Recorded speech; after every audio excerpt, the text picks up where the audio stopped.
Hey y'all, it's me Laura. Welcome back to another video.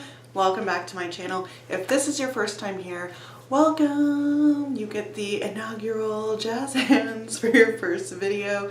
I'm really glad that you're here. I'm really excited to have a story time and talk to you today about being a self-advocate, what it means to be a self-advocate, and my journey to become one. And spoiler alert, it's pretty new for the most part. And that's why I'm talking about it, because if I am just, newly on this journey to being a self-advocate and I have a strong background in body positivity and self-confidence building, then I imagine that other people are struggling with the same things that I've struggled with in my past. Let's start with what it means to be a self-advocate. When I say self-advocate, what I am talking about is speaking up for myself in various situations and feeling empowered and knowledgeable so that I can approach different situations and react to other people and how they treat me and be able to say, this is why I'm here, let's talk about this, or I know what my body needs and it's this, or I'm not comfortable talking about this with you, or I need to leave this situation for my well-being, or etc., etc., etc. It's really just about being confident and standing up for yourself. And that is something that I have not historically been very good at. I have spent most of my life kind of being a doormat in a lot of ways. I was not good at speaking up in situations where the other person seemed to have power. And that has manifested itself in my relationship with healthcare and the healthcare system, with my own personal health, with attending yoga classes and being in other fitness type spaces. And it's manifested itself in my personal relationships, both romantic and not. So I'm going to talk about all those things today. If you're interested in this, just hang on. You're going to get a lot of details about my life. Oh! My cat's down here. Kitty Man. Detour. This is Kitty Man. She's not happy about being up here. But I want to introduce you. You've never seen her up close before. She's going to jump down any moment. Let's talk about what it means to be a self-advocate then, and how that has looked like in various parts of my life. So I want to start with talking about yoga spaces. This is something that comes up for me a lot whenever I talk to newbie yogis or people who are thinking about trying yoga for the first time, especially if they're in bodies that are not the typical yoga body that you see on TV or in magazines, or that teachers are trained to teach to. And that includes fat bodies, people with disabilities, people that are inflexible, and that's why they want to come to yoga. That includes anyone who has an injury that keeps them from maybe having a full range of motion. I mean, it's really just anyone who's not a young, thin person, really. And I don't want to go off on a tangent about that. I could make a whole video about yoga teacher trainings and how we're really doing a disservice to yoga students by pumping out these teachers who have no idea how to work with bodies that are not young, thin, able bodies. But for now, we'll skip that and just talk about my experiences. So when I first tried yoga, I attempted to go to classes, but people didn't know what to do with me, and I didn't know how to speak up. I didn't know what to say, and I didn't know what to do. And so for me, I empowered myself to be able to feel comfortable in those situations by doing two things. So for me in yoga, being a self-advocate means, one, knowing how to use props, practicing how to use props for all kinds of poses, and knowing the benefits of using props, and practicing using props on the fly to give myself options in a yoga class. I feel that I could walk into a yoga class now with a teacher who has no idea what to do with my body, and with props, get through the class and get what I need out of that class. Will it feel as good as going to an accessible body positive class? Heck no, but but I can get the class, or I can get through the class, and I can get some benefit from it. Before in my life, I would not get any benefit from it, and I have in fact left one of those classes and then just cried in my car on the way home. So that's not great. And the other way that I can empower myself and be a self-advocate is to say to the teacher before the class, or ask, do you know how to use props, to show me various poses? Do you know what to do with my body? And that might sound very forward. Do you know what to do with my body as a teacher?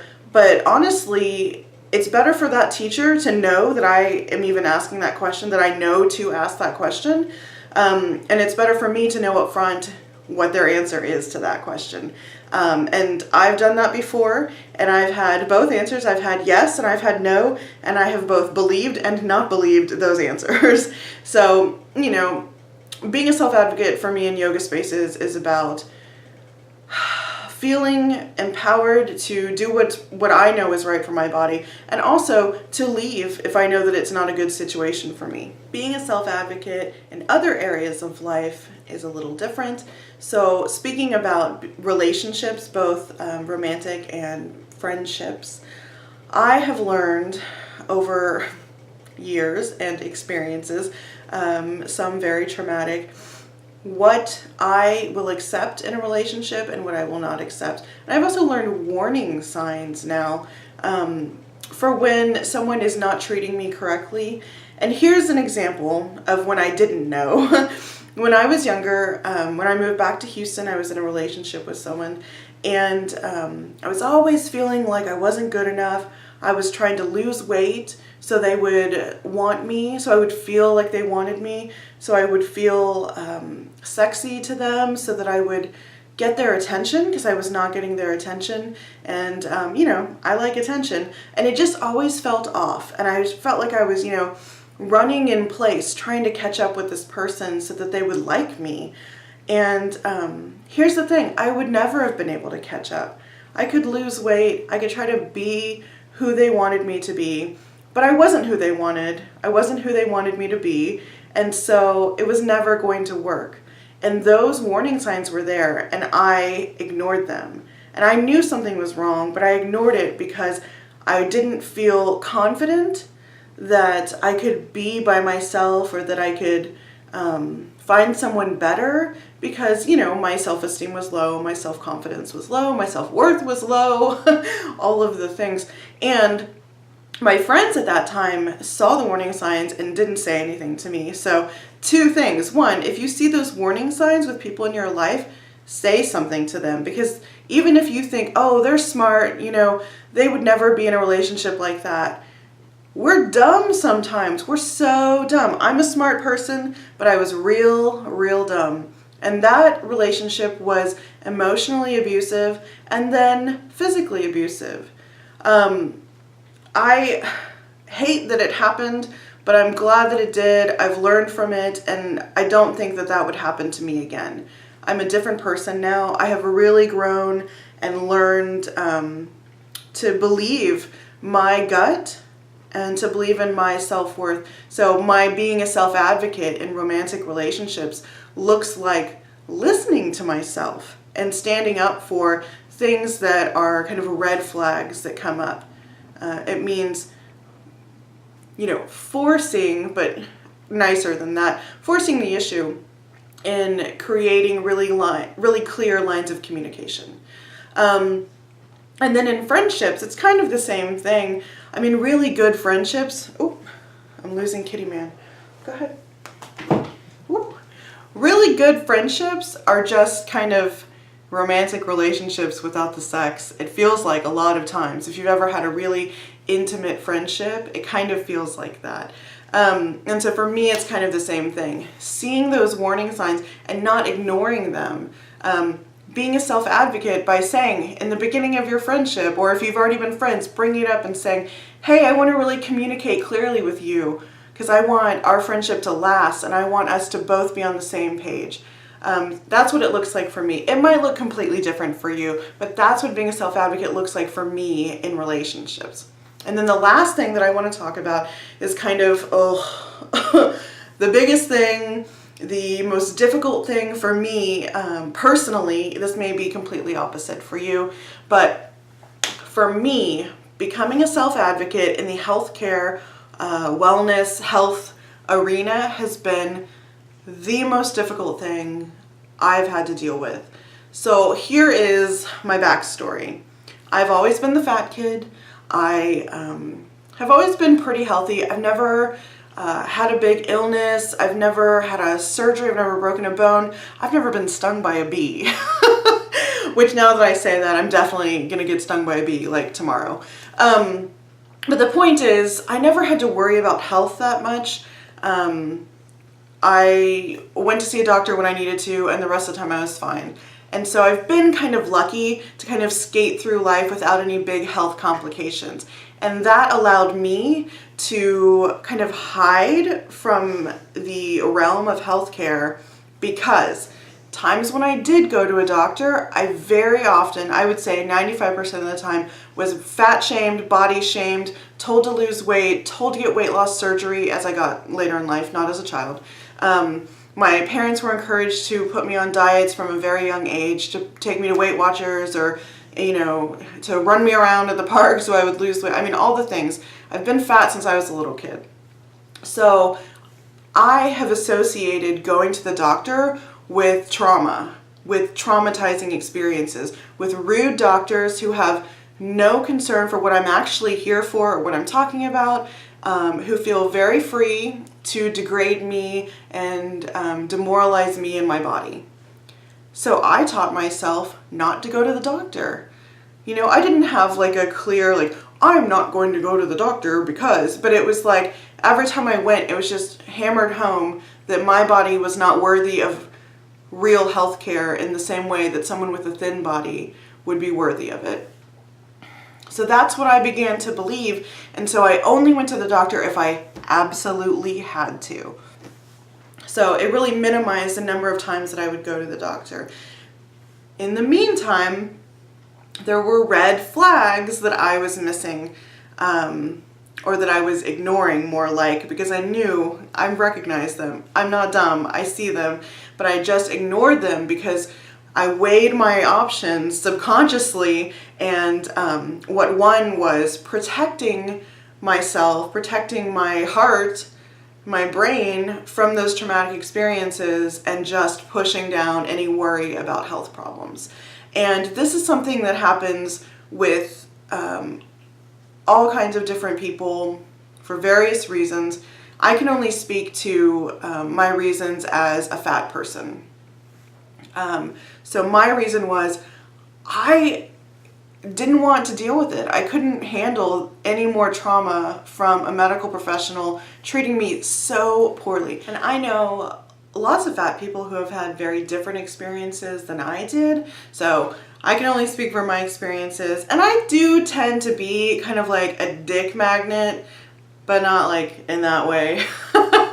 More like a jerk magnet, where people just feel like they can say whatever they want to me. And I think that part of that is like this residual energy, because I've been like this my whole life, where I didn't advocate for myself and people said things and I didn't say it back. And I still have problems now. I still get people saying things to me all the time, and I'm not good in the moment. And so I don't tend to react to them. I just kind of take it and move on with my day.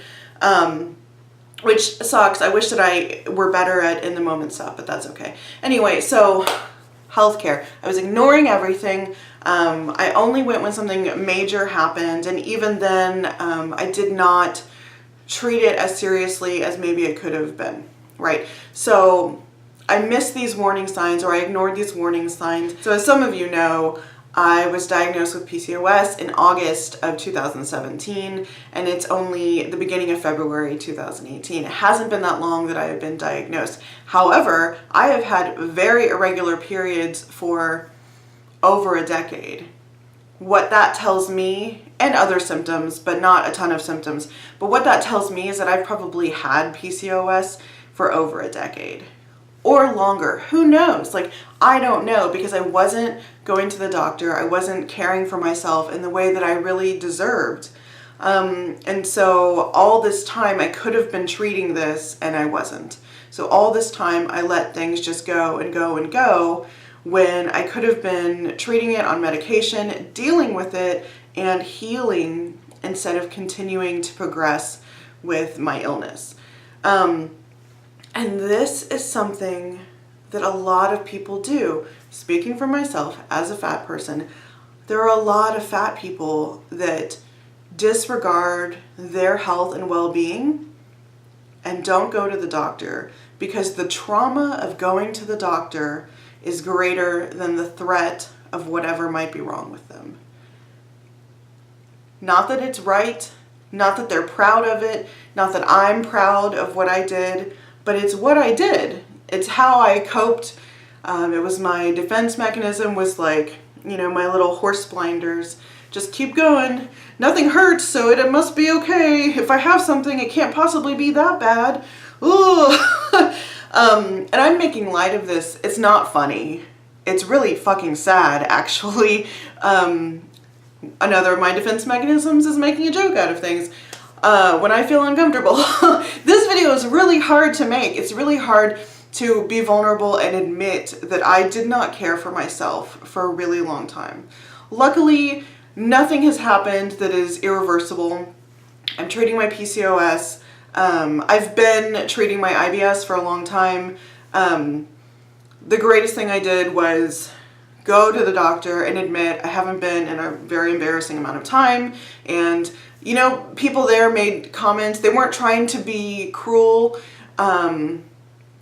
but it was still hurtful to me.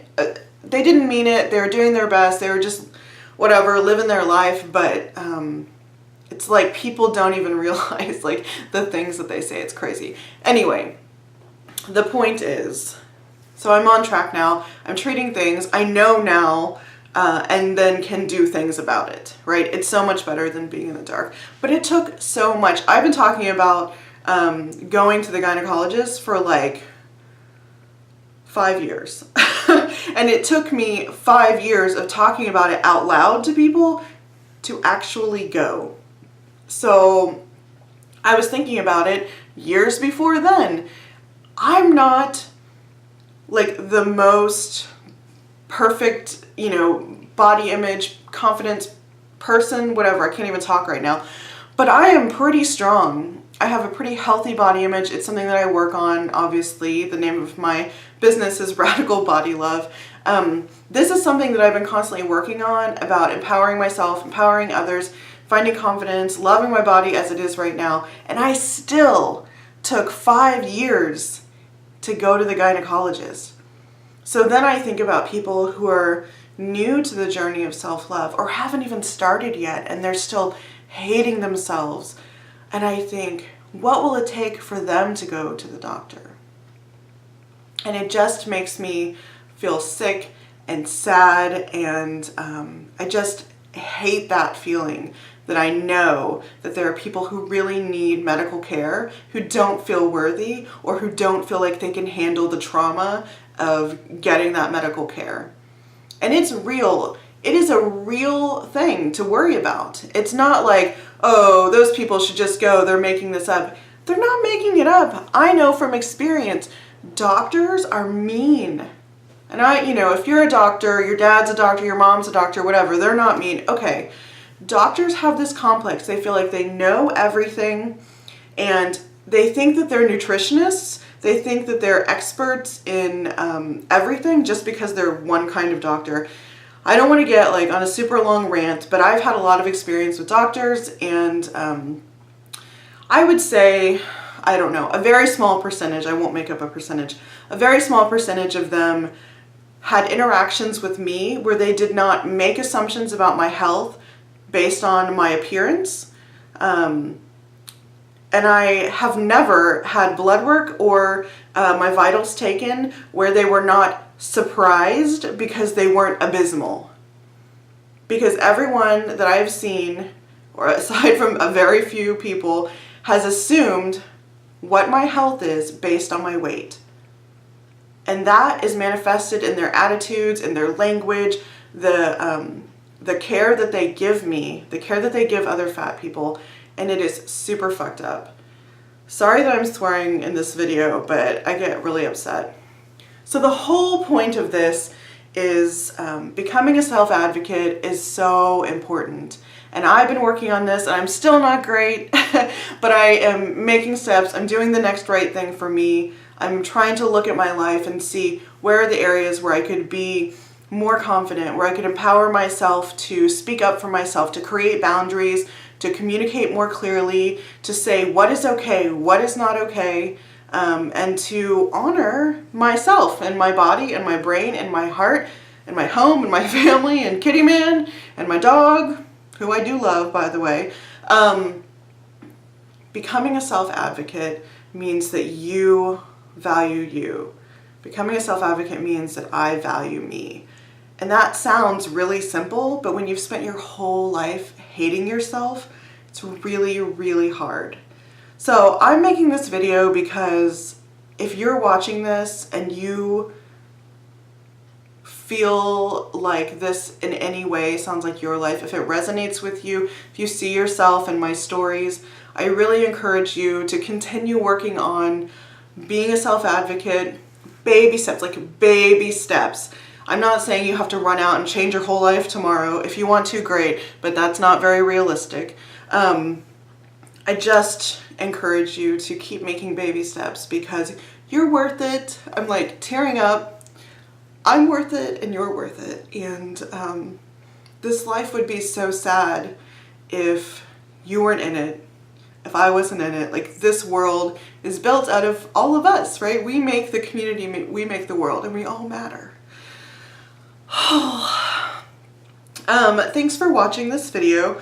I am not going to apologize for my emotions. As you know, number one, I'm a crybaby, and number two, this is emotional stuff. So I hope that you got something out of this video. If you don't see yourself in this, if this doesn't resonate with you, I encourage you to think about those in your life who might be dealing with these things. Maybe, you know, you don't have these experiences, but maybe you have people in your life who do. And it's not limited to body size. You know, people who are gender nonconforming deal with this stuff so much, and it is literally dangerous for them sometimes to seek medical care or to be self-advocates for themselves.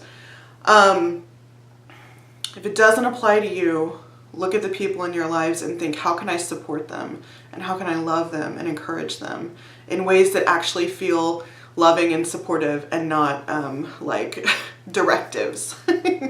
Anyway, I'm going to cut this off before I ramble any more about this, but if you watched towards the end or to the end, I really appreciate it. I hope that this helped you in some way, even if it is just to give you new perspective into how other people's lives feel or experiences that they deal with. Please like the video if you liked it. Please comment below if anything resonated with you, if you have comments or questions or whatever, anything you want to comment. I love hearing your feedback. If you don't want to comment it here, send me a message, send it privately. I just want to hear with you. I want to connect meaningfully. And if you're into it, come join the community over on Facebook. I'll put a link in the box below. We talk about all this stuff, and it is a place where everyone's interested in having these meaningful connections. So if you want to continue the conversation, come on over there. I would love to have you. Yeah, I'll see you next time. Thanks. Bye.